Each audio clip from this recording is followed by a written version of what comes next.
To call the meeting to order for the Prescription Drug Affordability Board of the State of New Hampshire. So first and foremost is introductions, and then we also have to establish a quorum. My name is Gary Merchant. I'm chair of the Prescription Drug Affordability Board and also a state representative. To my left, Tom Sherman, what am I? I'm a citizen. you're a citizen now, yeah. I'm a doctor or doctor and former state senator, state rep. I'm Todd Fahey. I am a lawyer. I was appointed by the governor to serve on this board. Jim Murphy, former orthopedic surgeon and now state representative. I'm Bill Marsh, a former ophthalmologist, former hospital trustee, and a former state representative, and I'm an alternate. Jason Adams, Director of Health Economics at the Insurance Department, and I'm an alternate designee for the government. If anyone in the Zoom Center as well.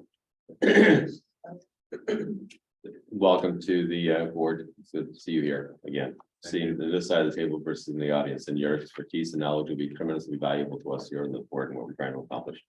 So thank you. Seeing that we have at least 3 of the 5 members, which are not alternates, will establish a quorum. As far as the agenda, people have any thoughts on the agenda? I want to let you know that we did have a non-meeting meeting with Board Attorney Sherry Phillips, AG's office.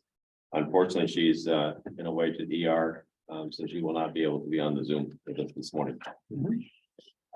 So in saying that, does anyone want to move something on the agenda or delete anything from the agenda? So we won't be doing that portion of it. Not with her. We can still talk about it, but it won't be with our attorney. Okay. In regards to the review of January 3rd on the minutes, the only notation I had, I brought it to Ms. Flird's attention, is in the attendance. It says Representative Bill Marsh, and at this point in time after the year, he's Bill Marsh, along with Tom Sherman and so forth. So we need to strike that. The rest of it, I didn't see any concerns with. Everybody wants to take a second.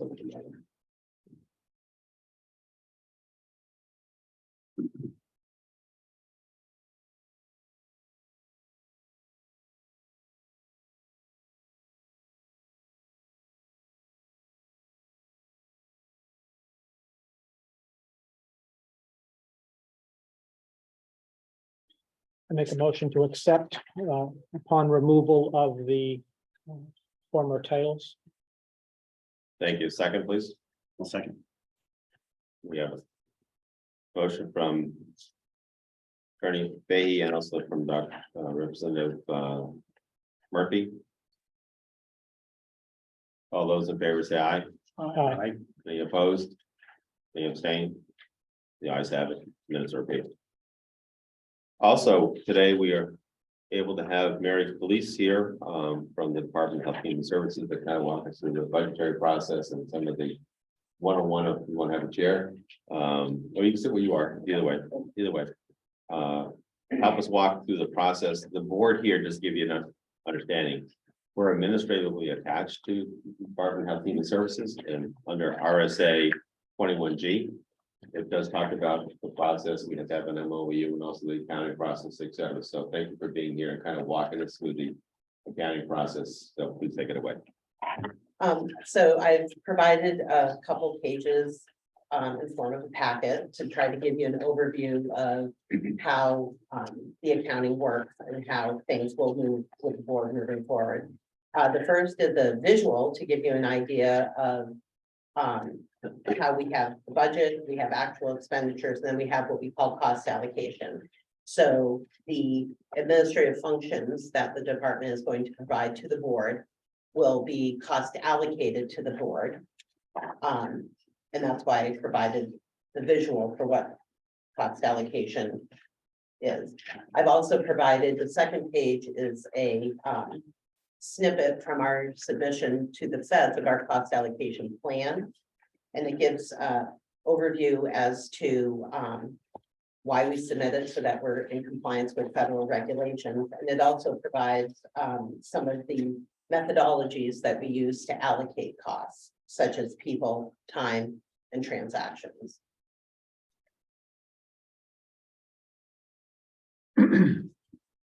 So basically, ask, Yeah. sure. Dr. Sherman? No, go ahead. Okay. If I understand this correctly, to follow along, a lot of the process we're talking about as far as the cost allocation really is kind of the guidelines are here to follow. We don't with guidelines, the guidelines. Correct, the guidelines already exist. Okay, thank you. Yes, So just in terms of sequence. We don't have an MOU yet, correct? no, Scrapped it. Yeah, so we can't actually be billed for services from HHS until that MOU exists. Correct. Okay, follow up. yep, sure can. If the board's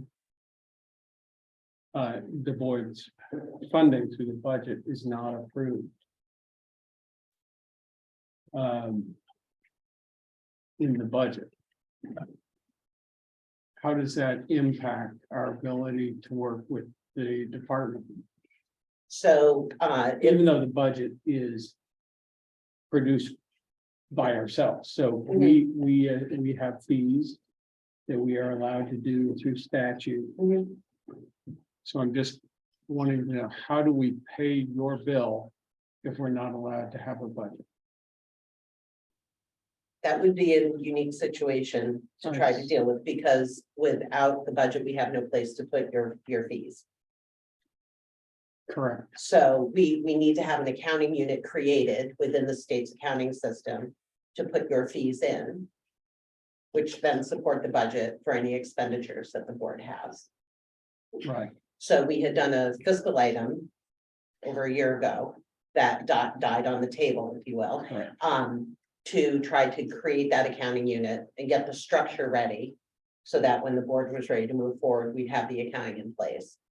If it does not get included in the state's budget, we could again try to go through fiscal committee to have those funds appropriated. But we are not asking for funding appropriated to us from the state. Understand that. They're other Sure. funds. They're not considered general funds. Right. They're considered other funds. So So they're, what we would be asking for is really just a line item that we Yes. could then fill with our own Correct. funding source. yes, But. And the RSA created a non-lapsing fund, mhm. does that in itself create something in the budget itself, even though it may not be funded. You still have an accounting unit. That in and of itself, I don't believe creates the accounting unit. So, I'd have to check with Bureau of Accounts on that. so can you find out what we need to do to create the funding, unit, to be able to create funding? unit? Yes. Okay. If it takes a buck, I'm happy to contribute.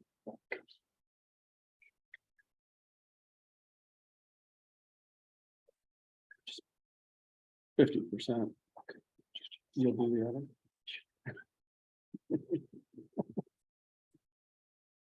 So the other two pages that I've provided is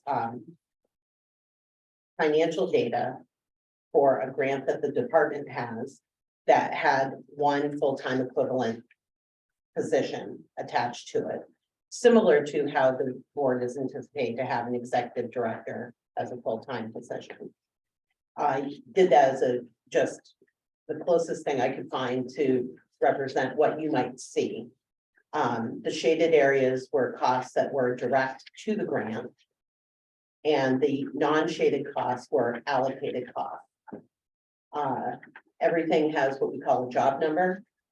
And that's how we track all of the costs across the department through the cost allocation system. So you'll see some of the dollars are quite small, maybe less than $1 even. And others obviously are larger. Could you help me understand the headers between Lawson, PQA? Sure, CQA? so Lawson is the state's accounting system. in terms of this report. PQA is a prior quarter adjustment. CQA is a current quarter adjustment. And then we have our funding streams, which are federal, general, and other. And other would be fees, et cetera. In regards to the budget itself, in the statute, there's an assessment fee of minimum of $500 assessed. Mhm. If I understand the way the RSA is written, that's needs to be invoiced to the recipients. So in essence, the revenue side of the equation is going to be there because the statute requires us to send out something. So that's going to have to go with the budget somewhere. That would go in as the estimated revenue or the revenue for the expenditures. Okay. What I should have also provided was a statement of appropriations for an accounting unit that would show the estimated revenue at the top, and then it would show the class line with budgets and expenditures. And I could send that as a follow-up. if you'd like. So from a accounting unit and setting it up, if we're required to send out invoices for the assessment fees, because that's built into the statute, we would in essence have to have some sort of accounting unit, because the fees are going to come in whether we Correct, spend money or not. correct. Oh, Yes. So if we are at a point where we are willing, we are required by statute and we are ready to go ahead and start sending out those notices for fees, Mhm. when those receipts start coming in, where do they go? So We have to would- have an MOU first. Correct, correct. So, we would bill those fees out. Mhm. The fees would come back to us. We would deposit them into the accounting unit as the revenue. And it would stay there and it would not lapse. It would carry forward state fiscal year to state fiscal year. And whatever you spend would go against that revenue. And we can go ahead and do that as soon as we have that MOU. Yes, Which hopefully today we'll sign up on. Cool, the board. That was the intent. It was. Great. I do still need a list of everybody that needs to be billed and how much at some point. You had that list? Yes, we will definitely find a way to get you a link. Pretty hard to send something after that. It's like, fully support that. Okay. And as far as the costs that are allocated from the Department of Human Services to the board, that just gets done through the Through our cost allocation system. system. That's not anything beyond that. There needs to be a process in place to approve the invoice and approve the payment. Right. Correct. Then we could have like an executive or somebody else to sign up. Sure, if there were to, for example, be copies or a publication of some sort that would require an invoice, then it would be signed off on by both the executive director as well as our finance folks. Any more questions for Mary as far as the accounting process? I think it's pretty straightforward. It sounds it. Just have to get the MOU done. That's the next agenda. All right. And we work on the list, right? Yes. All right. You more glad to stay if you want. If you want to go back and whatever. I do have some audit stuff I need to do, if you don't mind. No, not at all. So, thank you. All right, Mr. Barry, you're up next on the MOU. Thank you, Mr. Chair. So coming off of the last meeting we had, there was a couple of things we needed to work on. The first is on page 1, and I left the track changes in so you can see what we did. I removed the word 10, which had somehow made it into our memo of understanding. Not really sure what the origin of that is, but it was there. And we took it out. It was inappropriate to be there. The big portion that we changed was on page 2, section 2. We revamped the provisions relating to how the board would reimburse the department for cost allocation, on a cost allocation basis. And we also did add, and this was not at the request of the board, this is at the request of my finance folks here, in 2.18.8, the cost of facilities in case, we envision that the executive director would need to have some space here in the department, which is what that would encompass. But 2.2 is, our efforts to, clarify that the board would be reimbursing the department for the services provided in 2.1 on the cost allocation basis. And we cited 21G 10 as a statutory provision to link that to. So we were hoping that this would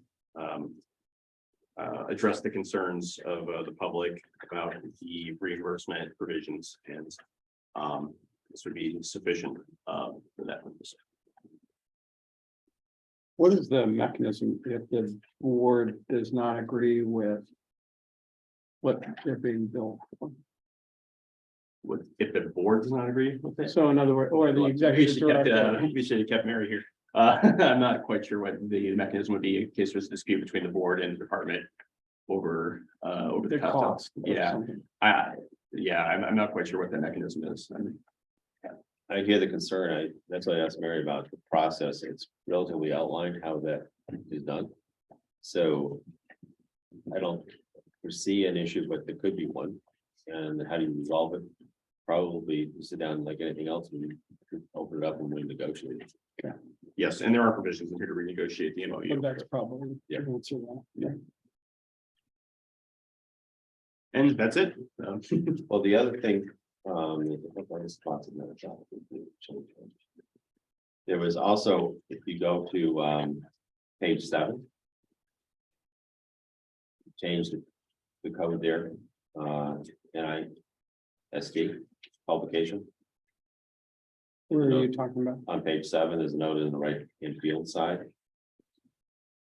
Right there. Oh, that's, I think it's a leftover from a previous draft. Okay, I didn't touch that.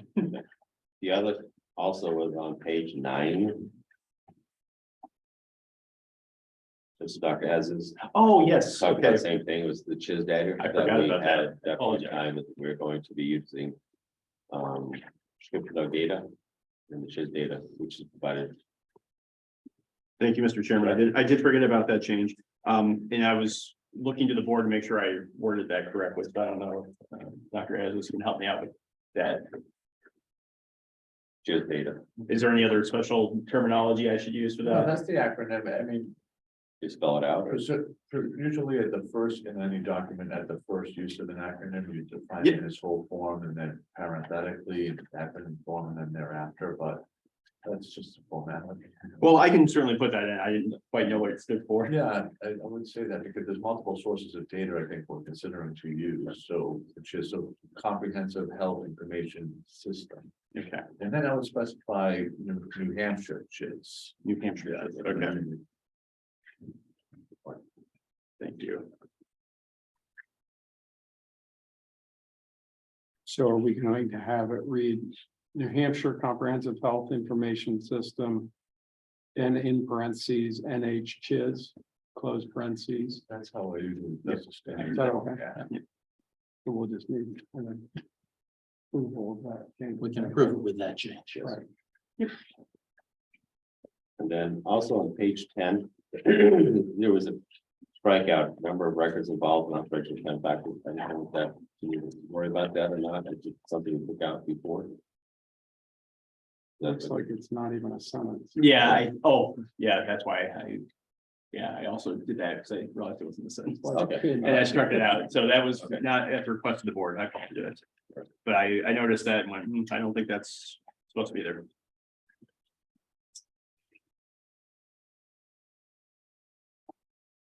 I think that was. I have a question. Yeah. Okay, thank you. On page 12, under Roman numeral 8, where it mentions reimbursement, and going back to your point on section 2. I just wanted to see if those are aligned with each other. So that is just for the data exchange portion of the agreement. So part 2 is that, part 1 is the other one.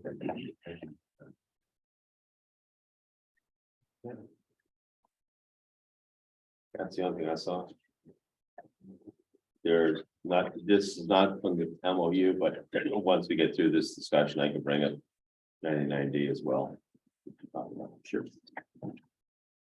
Any more questions as far as the board on the MOU and the redrafts? President Berkeley? I know you saw my quizzical look, I guess. Yeah. Who ultimately approves this then? I mean, who's responsible? We are. It stops here then. Doesn't go beyond this. So after this step, I get it signed by the commissioner here. Yep. And then I believe it needs to go to GNC as well for approval. Thank you.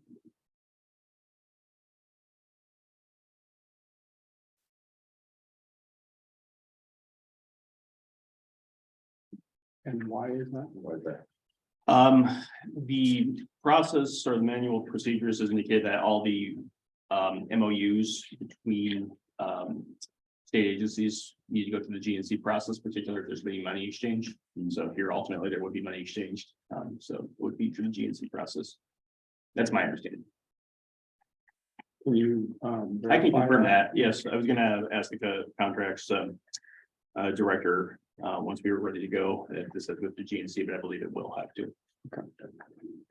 Thank you. So the reason I asked the question before was I'm just thinking about the time to get this to final print. I mean, how long does that process take, you know? So the GNC, they have dates of when you need to submit information by. I don't have those with me offhand, but I think it's usually a week or two before. Oh, the next so it's meeting. not next year sometime. No. Okay. It could be, it would probably be in March. That's my Okay. assumption. Thank you.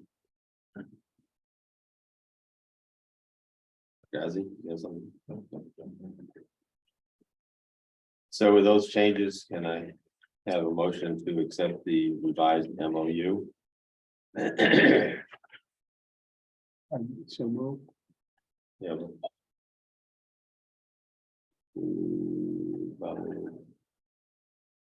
So we have motion on the floor to approve the MOU as revised. We have a second. I'll be happy. Thank you. Any more discussion? Hearing none, call the vote. Is there somebody on, yes, is there somebody on the, there is that to have a roll call? Once a week. Okay, we'll do a roll call. Good morning. Dr. Woodward. Good morning, I like that. a hectic morning. My doctor's appointment seems to have been canceled, so I'm jumping in here as I can. Well, keep that fireplace burning, will you? Yeah. Yeah, warm and fuzzy. So we have a motion on the floor by Dr. Sherman, seconded by Representative Murphy, to approve the MOU with the revisions that the board discussed. So because we have one person remote, I'll have to have a roll call. So all those, I'll call on Dr. Sherman first, Yes. Attorney Fahey, Yes. Representative Murphy, Yes. Dr. Marsh, Yes. Dr. Azzi, Yes. and Dr. Woodward. I abstained, so I'm coming in late. Okay, and chair votes yes. So we have confirmation on the MOU as written. We'll move forward with it accordingly. Can you draft up the copies for us to get to the appropriate parties? I can do that. Great Thank work. you. Thank you. Very good. In regards to the emails, we did send out emails to various manufacturers and distributors. Ms. Bird, if you want to give us an update on what activity has been transpiring? Sure. I sent out 1,000 emails for compliance and I received about 25% response so far. There have been many questions. And They're in my inbox. yeah, is that the correct place to send it to? And I still sending them to you? Okay. A lot from the list from Ohio. Is that what it was? Oregon. We're not, it didn't apply to them. So mostly still just compliance from New Hampshire list. And what we're asking for at that point in time is there's both the issue of pricing requirements, anything that had a whack increase of a certain percent, if it was a brand name, also for generic. And also at the same time, it's registration with the board, and that registration process is actually kind of like an e-form. that David Wiggers put together for us, and that's being populated as we speak. It also sends me email notifications on them. And that list would be the list we would use to get to Mary in order for the invoices to go out. Okay. So I'm looking for, so there's two steps, is looking for who sent it out. And then at that point in time, be on the track that we have a reply back, either they don't qualify, or if they do qualify, they completed the registration form. Now, one of the other things to do is if they don't have drug that had a price increase and so forth, there's an attestation from them saying that drugs, if you will, within their portfolio do not qualify. So we're asking for the attestation at that point in time for them to basically say, we don't have any drugs that meet that requirement.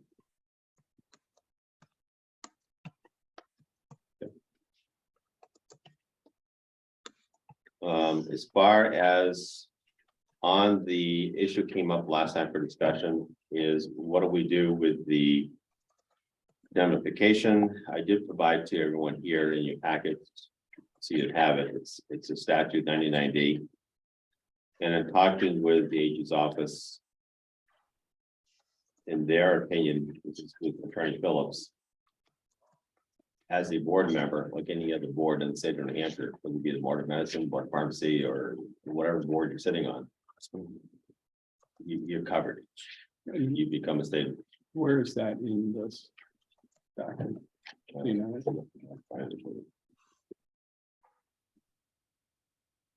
So I think it's in the very first sentence, the very first section of the statute.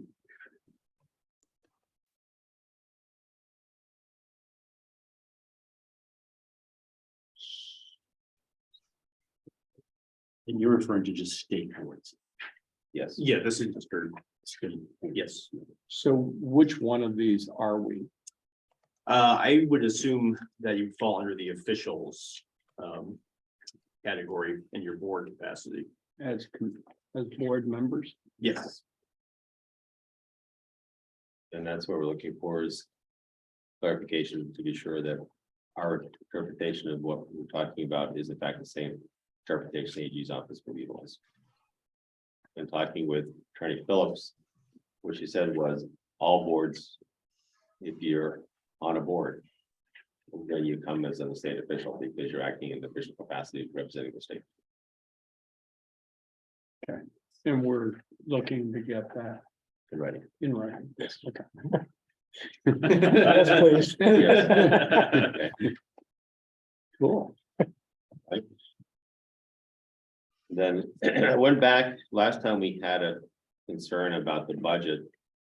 So the concern was we had a category of entities, if you will, that was not in this budget, and those were the individuals that were others, which is the insurance carriers doing administrative functions, and they have a assessment fee between $100 to $200, and Dr. Ezzy was actually working with the commissioner, and you supply a list of entities. I think it was 18 of them in total.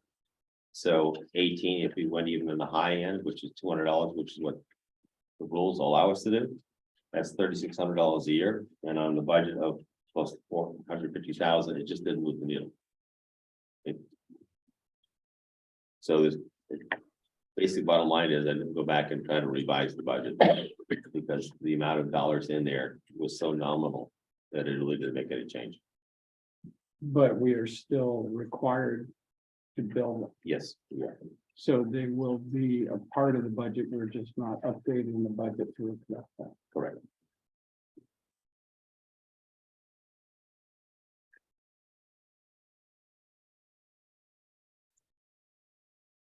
And again, the budget at this point in time is predicated upon our best guess of what is out there as far as the manufacturers and wholesale distributors. We won't know until we get the actual confirmation back with Ms. Plurd on the registration, because they're going through the process. It's the registration that will ultimately drive what we send invoices out to.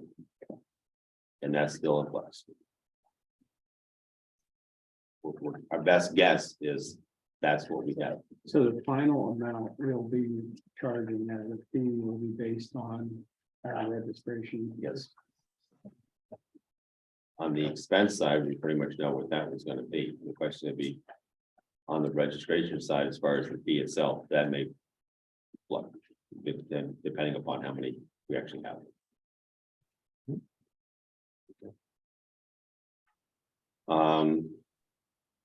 Also legislatively, there's a update on House Bill 130. That was a bill to repeal the board again this year. And on House Bill 172.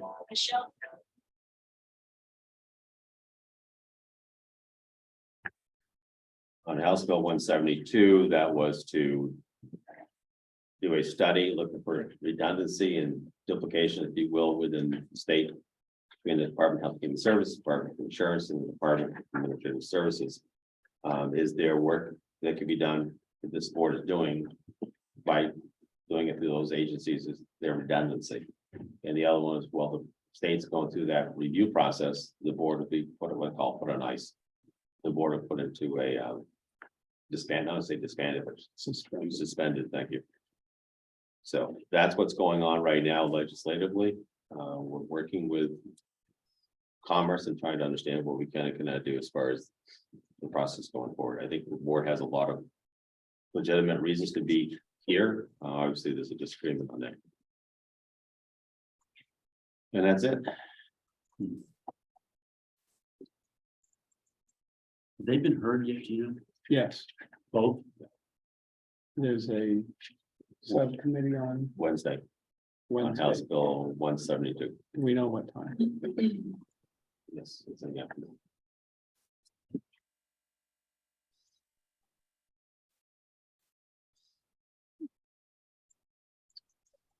So may I ask a question? Yes. So the view, at least from what I understood you to say, is that there is some suspicion or some belief that another group could discharge the duties of this board? Right.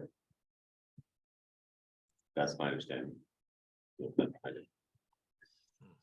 Could, but are not currently doing it, right? Right, yeah. I know of no other entity in the state that has the mission we have before us. You can, and a lot of times this board really is, the goal of it is to pull together various pieces of the state. And try to make it work and trying to, again, identify transparency, identify strategies to reduce prescription drug costs, because ultimately the public domain, which is where we're focused on, that's where we are legislatively and statutorily, is on the public payer. And the public payer, their revenue comes from the taxpayer. So the goal here is to try to find a way to reduce the tax burden for the taxpayers. At the same time, trying to improve medication adherence for the patients themselves. So to oppose the board, in my opinion, is opposing tax relief. Well, the other piece that's very important is that this was very much a bipartisan initiative. There's a transparency element for this that is important for the people of New Hampshire to see. So, and given the work that we have done for more than 2 years, I'd just be curious to see what entity would have the ability and the bandwidth to do the fine work that this board is endeavoring to do, given its mandate. Well, I think if I could just, Right. I think one of the issues on the redundancy side is there are sources of data that exist in different parts, whether it's starting with UNH, CHIS, Medicaid data. But the presence of data is not redundancy in analysis and strategy. And so in talking to people from AHIP, their feeling was that it would take 2 additional full-time equivalents in your department to do what we're doing. But then, of course, that's part of the Department of Insurance. There's also Department of Administrative Services. There's Department of Health and Human Services. And so there really doesn't exist that combined focus group without EDAP. And I think that's where the idea came from, which was to have a dedicated group that's looking at how to save taxpayer costs without the use of general funds. So funding of those two full-time equivalents in the Department of Insurance, suggestion was we could use existing positions. But of course, those are funded by general fund or by fees that the department is levying on insurance companies, which gets back to fees. So it's, you know, the idea is that we're 2.5 years down the road already to making this happen. We're ready to launch. And in the words of Senator Nancy Stiles, the legislature has spoken, they've decided to move forward. They're moving forward with this. And let's see how it goes. If the equivalent function in the Department of Insurance would require equivalent staffing, but using general funds, that to me is not a reasonable solution. And I don't even know how you judge redundancy or economies of scale to be gained if you don't even have an opportunity to see how this board functions. And that's one of the things that's been sort of an argument against the board is that we haven't produced any recommendations, results, and part of it is until we have the resources sketch 22. We're hard pressed to come up with the strategies and so forth until we can go through and look at the data itself, begin to understand what's in the database, to come back with reasonable strategies that we can recommend and then measure the strategies to whether they're successful or not. And for the last 2 years, it's been very difficult because the board has not had the funding it needs in order to accomplish that. Well, the board struggled mightily. There were many efforts to dismantle this board, and I'm just going to say this in public session. And when we were trying to get moving forward, there always seemed to be a setback that we honored and did. So to the extent that we haven't produced anything, it's because we were unable to, because we honored the will and the directives that were given to us to have our rules and then make sure the rules were palatable.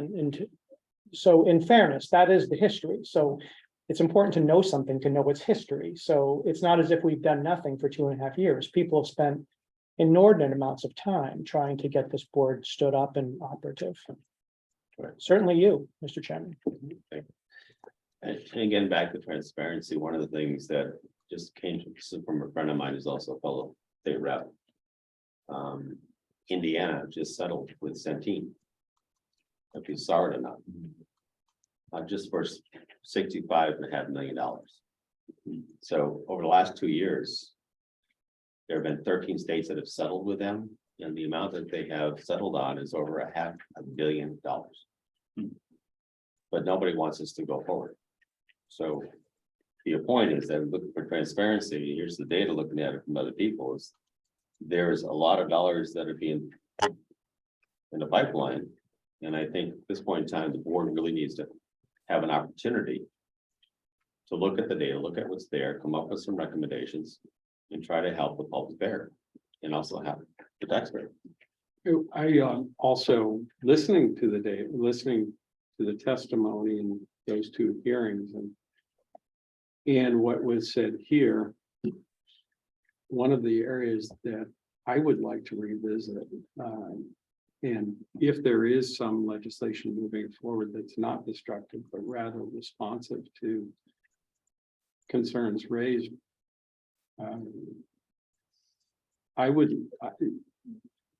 in the original legislation, which I prime sponsored, there was a formula in that which has been the subject of a significant amount of discussion.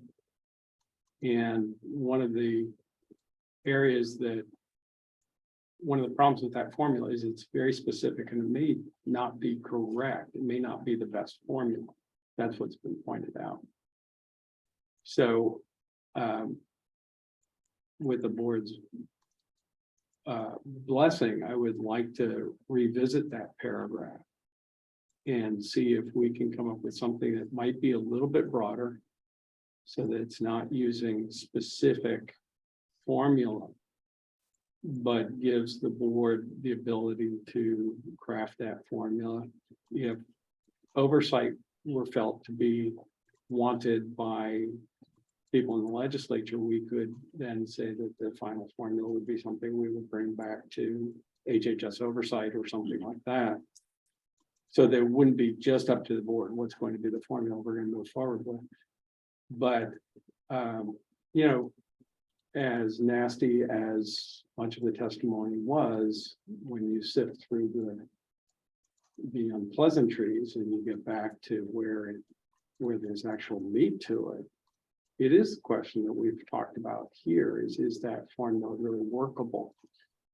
And with it in statute, it may be somewhat hamstringed. So if the board is open to the idea, I don't know that we need a formal vote, but if the board is open to the idea of revisiting that paragraph and seeing if we can make it more of an open-ended paragraph, not so open that, you know, again, having a way to come back to some either making it specific enough that the legislature, if they approve the change in any bill moving forward, whether it's the budget or otherwise, that it would be adequate, or if they want further oversight, taking it back to DHHS oversight for the final formula that we use to look at spending targets. Or we can leave it alone. But I think there's been some valid concern raised about it. And I don't know if you want to speak about this, Jason, but I agree. I think that's a noble endeavor, something that we should look at. That's where a lot of the cause for criticism seems to be centered around. yeah, it's a spending target and in the formula that got us there. So whether it's with DHHS oversight or even, you know, going to board pharmacy, or, you know, there are several different entities that could help us with that, or the department, you know, I'm not sure what what the best would be, but there may be a way to phrase it that doesn't require that going back to that. It's oversight. very formulaic, that methodology. Right. That's part of the challenge. Instead of in the statute defining what you're trying to achieve, really created a formula within the statute that's very difficult to do anything. Right. Making clear what you're trying to achieve in the statute without the formula allows us the open end of having Bob or you or me or the whole group looking at what is the best way to determine those spending targets using national data, and I think might be a good way to go forward. All of that said, we cannot lose sight of the fact that this process has been iterative. We've honored that, and we should be as impactful and as wise and smart as we can with this legislation. Make no mistake, this is an important board for dealing with these issues for the good of people in New Hampshire and potentially well beyond. So I do think the board, from what I recall, has always been trying to get to the right result. And if there's, but that's very different than putting the board on ice and killing it, which was the effort last year as well. That is absolutely not the will of the voters. It wasn't the will of the legislature. The governor testified in support of this bill. And to be clear, and I'm not gonna back off that point, because there's a big difference between making this better and killing it before it even begins. And that was the same argument made last year when these bills came up, similar bills, and we should, again, I honor the intention if, and certainly you as one of the prime, or if not the prime sponsor, and you as the expert, and Dr. Woodward, if you think that we can make it better, then let's do that.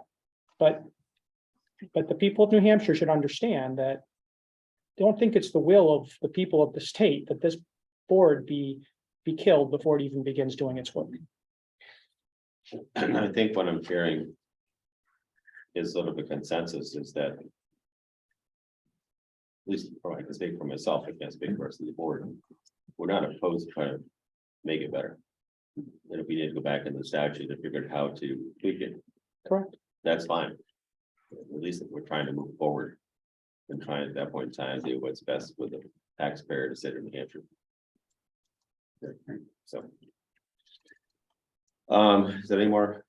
Dr. Woodward, do you wanna, you can bring us up to speed. You've been doing some, data analysis. I've talked to, Dr. Azzi, as is.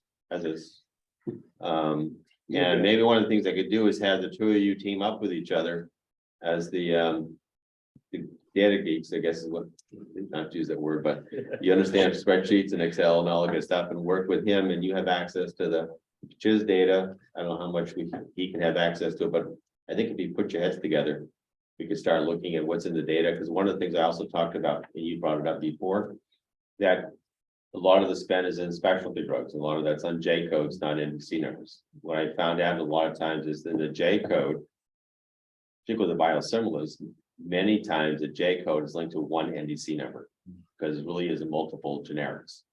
Even within the biosimilars, the manufacturers have been very successful working with the FDA that they have their own J code. Gary, can you just translate that into English for the public? Sure, for the public. When in the pharmacy benefit world, when we build something, we build a bill off the NDC number because that's the item that you can identify with. In the medical world, we bill off from a J code because it's a CPT code, which is different than an NDC number. So in the billing mechanism on the medical side, we do it through a J code, which identifies a billing unit. So if you have a vial of 10 cc's, the billing unit is 1 cc. Because you don't always give the patient the full vial, you give them a partial. So in order to avoid the issue of overbilling, they bill by the billing unit. So in that world, we have to use J codes, and then you have to aggregate the J codes together to come up with what the cost is, because and it's also done by the administration of it. So And therefore, the J code is just the cost of The the drug, drug, correct. not the administration. exactly. So that's where it's going to take someone like Dr. As is, and also Dr. Woodward, to put the heads together and talk about how do we roll the J codes together to begin to understand what we're spending in that arena. You can't really use day supply because in the medical side, we don't use day supply, but we do on the pharmacy side. So you got to find a way to do what we call a crosswalk between the two worlds. So we can take the apples and oranges and put them together in the same fruit basket. Because the data elements are slightly different. And how you measure and how you pull things together will vary. How feasible is that It's feasible. to get those two together? You can get them together. The question is, when you do that, do you use day supply as a benchmark, or do you use strictly the cost, like per member per month as a benchmark? You've got to think about a commonality that you can link two together. I'm going to let Dr. As is speak to this because he probably understands it better than I do. Well, yeah, so going back to HCPCS 2, J codes were established precisely for the drugs administered under the medical benefit or at a hospital, specialty drugs. But you bring up a good point. There has to be a fair and equitable standardization approach to account for the cost in the proposed therapeutic effect. There are some drugs that, like we brought up insulins before, there are some insulins that last for long periods of time, and some insulins for which the therapeutic acuity is very narrow. And so you have to have a standardization approach for the therapeutic effect of the drug, because that's probably very tightly coupled to the cost. I think your insight on that would probably be crucial once we can identify the parameters to stratify the drugs of interest and separate the brands from the generics, and then looking at the units of dispensation to see what standard approach can be applied to that. It is achievable though. Achievable. One more point is that our vendor Milliman, who prepares all of the medical claims and pharmacy claims data for us, they're very malleable. So if we do identify an approach to that, we could have them derive a set of variables that could allow us to make these crosswalks. So if it doesn't exist now. Yeah. So when we're talking about crosswalks, there's a few different levels. I know how complex this is. But essentially, you have the medical side and what's the other? Pharmacy side.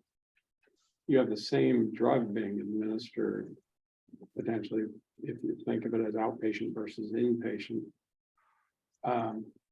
We should be able to, since the drug is the same, the dosing is kind of the same. Correct me if I'm wrong in this. But for example, infliximab for inflammatory bowel disease is given both in the inpatient and the outpatient setting. If it's given in the inpatient, but the units are the same. But it sounds like they may be in two different billing spheres or two different billing arenas. The common denominator is the actual drug that's being dispensed and the amount. We should be able to match that, shouldn't we?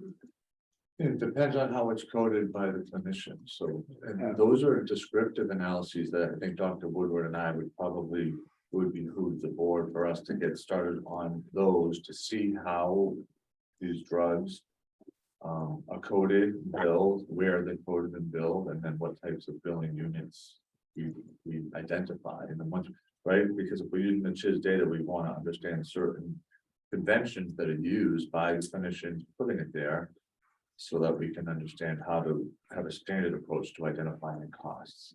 That's the first, but very important step, I think, in creating an allegory of drug targets to understand their price cost burdens to the system.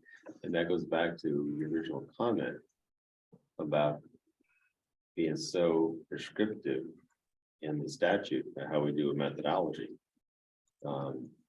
As we now get down this road and begin to understand the databases and the nuances to the database, that prescriptiveness within the statute may not be the best way to get there. Right. And I think that's where So we need to make sure need that the statute has the flexibility. flexibility, correct, so that we can come up with that methodology, because until we understand what's in the database and how we can standardize that across different platforms, it's gonna be hard to develop a strategy if you don't have a good understanding in some way to standardize between the pharmacy world and the medical world, because that's where the two cost centers are.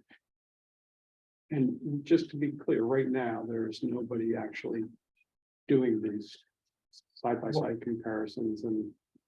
Yeah, and again, I'm not sure to what extent drugs occur in the pharmacy claims data and in the same drug in the HCPCS-2J codes data.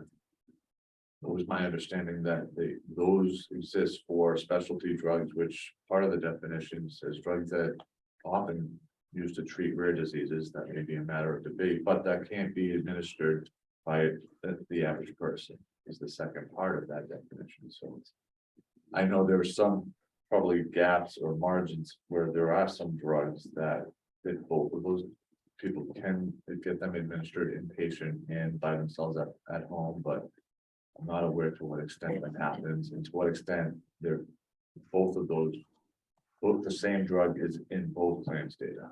Infliximab, or infliximab, if it goes through the PBM world, in other words, if it's billed by a pharmacy and sent to the provider, which we want to call it white bagging, that is going to be in the pharmacy claims, not in the medical side.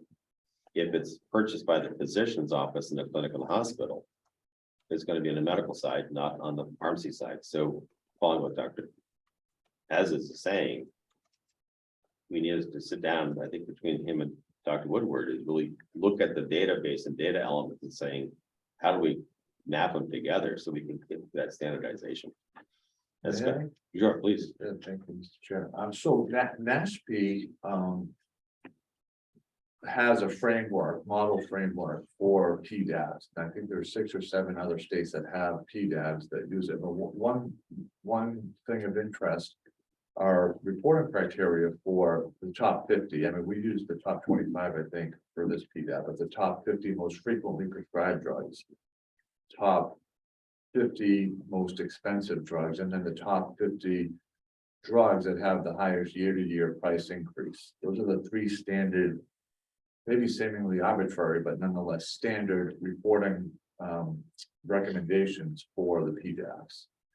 And I think that's by and large to point out this issue that we're having, what identify these drugs of interest that are primary cost burdens. Why 25 to 50? I'm not exactly sure. It seems a little bit arbitrary, but nonetheless, that may represent a good quantity of substances that could be targets for reform. But that's something that we should all be aware of, those three parameters that are almost ubiquitously reported now across PDAP states. Can we access that? Is it publicly that- available or is? I think those are the data fields that are the tables that Dr. Woodward prepared, or Andrew and Charles Murray and Mary Fields prepared. The top 25. And Okay, then I guess I the didn't realize that was NASP famous. model legislation suggests the top 50. And the other thing too is to start looking at strategies and not want to jump the gun and come up with a solution before you identify the problem. Is there's the cost of the drug, is also utilization of the drug. So if the cost is going up, the utilization stays the same, you got a cost driver based upon price. Price remains the same, but utilization goes up, then utilization is driving. We have to be sure that we understand which one is driving. And number two, my experience inside of a hospital pharmacy and talk about white bagging. Everyone says it's the answer. I can share with you how many thousands and thousands and thousands of dollars that are sitting in refrigerators out of the hospital because the patient changed. Fleximab, all of a sudden, they're not responding to it. Right. But guess what? You got 20 vials of Remicade and Fleximab sitting in the refrigerator you can't use. You can't send it back to the manufacturer, they want it back. So if you think about it from a cost-effective point of view, no one inside the pharmacy supply chain wants to stop drugs going through the chain, because that's how you make the money. So that's the same thing is looking at the end of the day, how much drug is sitting around because it never got utilized, but we paid for it. Not saying it's the answer, but that's one of the concerns, because the taxpayer is paying for it. You also have the same thing of looking at what they call negative formulas, in a sense of how do you incentivize people to use a less expensive version of it.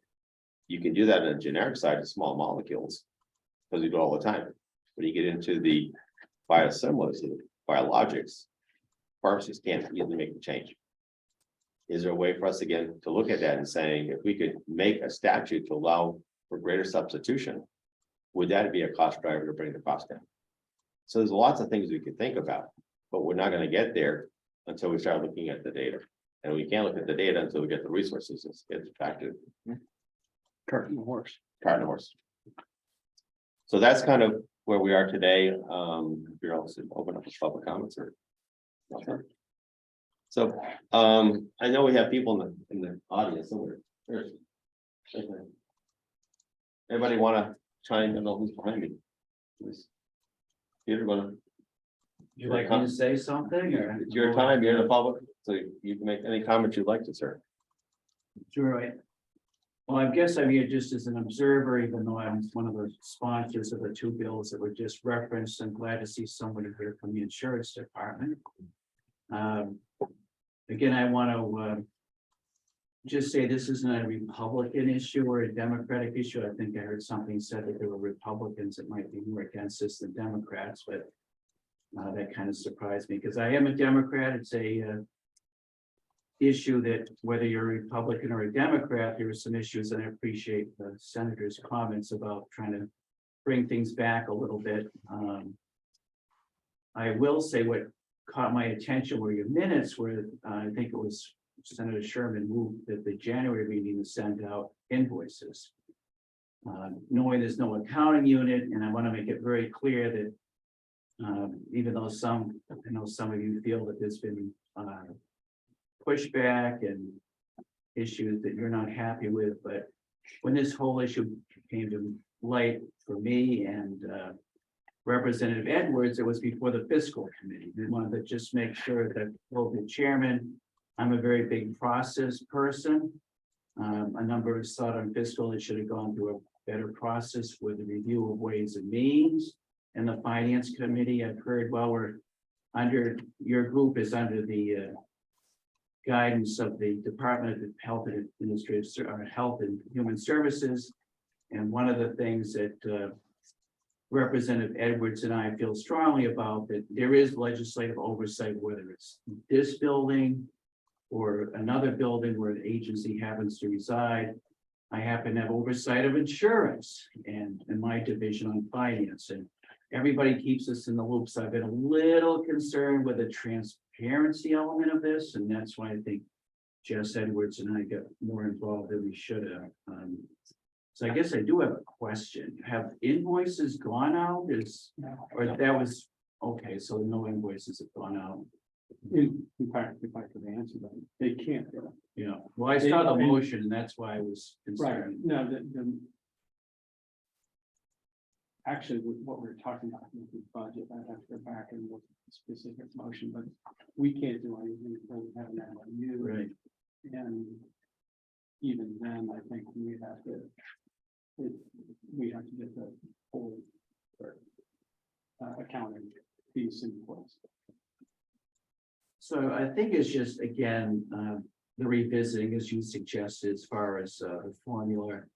I guess the concern is without the oversight of some kind of cost structure, as I think it was said, well, we'll get an idea from registrations, what we can charge for fees. That's kind of a red flag for me, and I'm sure Representative Edwards, but again, we're not here to legislature, that is, me and Representative Edwards aren't here to hurt the board's task, but we just want to make sure that it's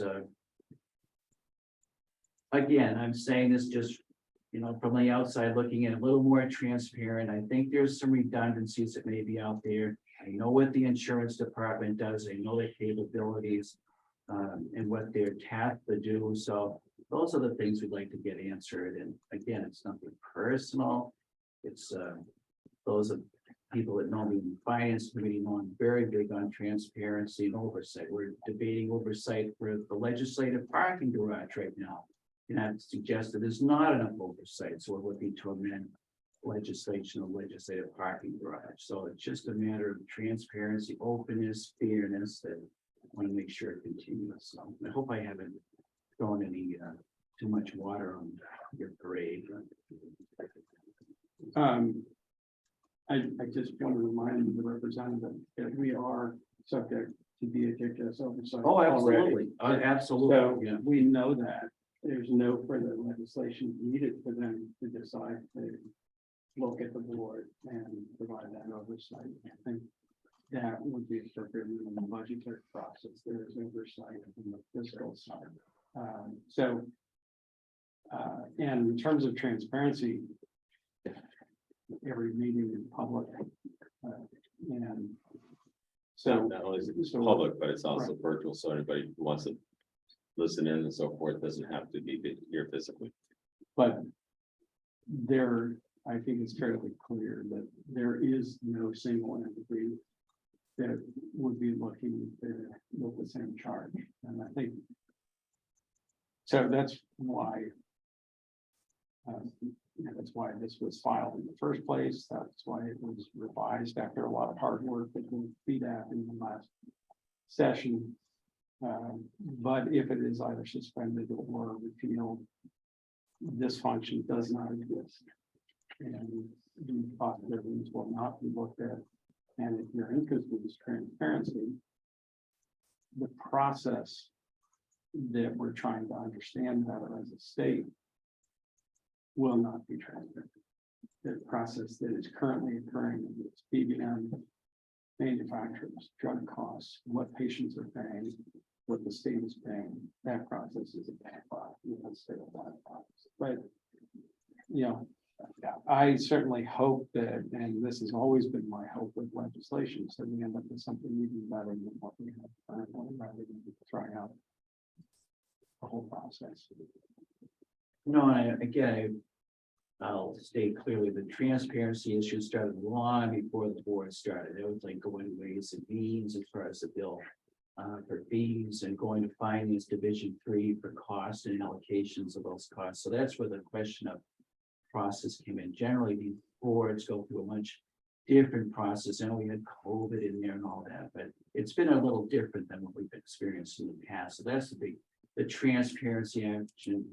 That didn't exist in the process in the beginning because it was a little different. As most of us are familiar with. And I think most of us, and hopefully you included, understand how willing the board is to respond to any concerns that are there.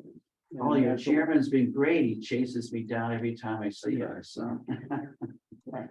So, and We just want to, and as I think you heard from Representative Edwards, it's not so much abolishing the board, but it's like a step back and getting some of the answers. And I know he's working on an amendment now to put forward before the Commerce Committee that is a little less of a blow and eliminating it, but just again, getting some of those answers. Well, I think, yeah, we can Yeah. litigate these into hearings.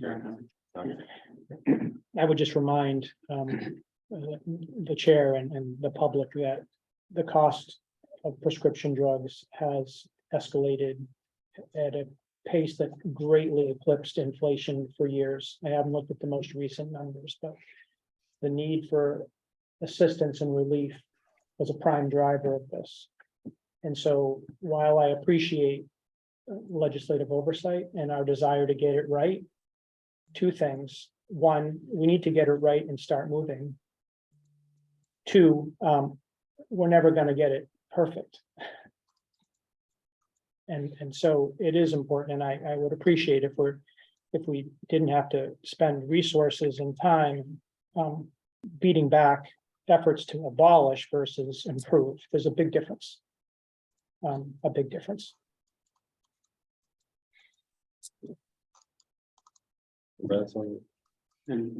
Everybody else? Thanks for your time, Mr. Chairman. No, thank you. And I will actually catch up with you. What I heard. I'll stay around a little bit.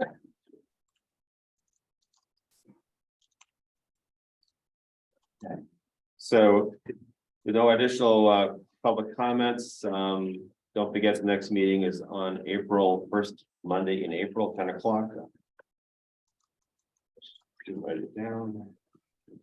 It's an appropriate time, at the risk of cracking a joke. No, I won't. No jokes. no jokes. It's not April 1st either, so Good. It's April 3rd. April 3rd. So with that, I'll have a motion to adjourn the meeting. Dr. Woodward, do you want to say anything before we adjourn? Just that I support Dr. Sherman's concern for some flexibility, and then also supportive of transparency issues in general. Thank you. Thank you. And I'd be glad to work with Dr. Aziz as opportunities present themselves. I would like to, I think, find a time that, well, Been only two of them. I can't. So I'm gonna have to have you, Dr. Woodward, and Dr. as is, connect with each other without my involvement, because once we do that, we'll have a quorum and we can't do that. So I'm gonna leave it to the two of you to figure out how to connect with each other and look at the database, figure out what you have to do with Andrew and so forth, et cetera, with Mary. Maybe if I could ask a question. Yes, please. Barry, are we able to form, I don't know the proper terms, Sub- sub-boards or subcommittees? It'd be in your enabling statute, but I think as a practical matter for boards, you can, but you will also have to.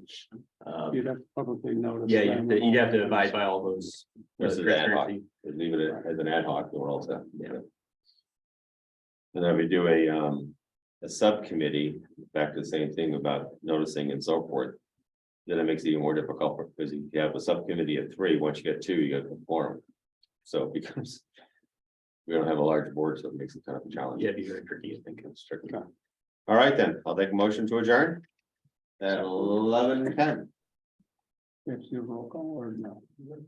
Okay, undebatable motion to adjourn by the chair. See you there. Enjoy that fireplace there, Bob. Yeah, thank you very much. And the snow in the window, actually. Well, I enjoyed seeing it on Friday when we had a conversation about trying to work with the data and so forth. And I saw that in the background when I was looking outside, it was at that point in time about a -2. So.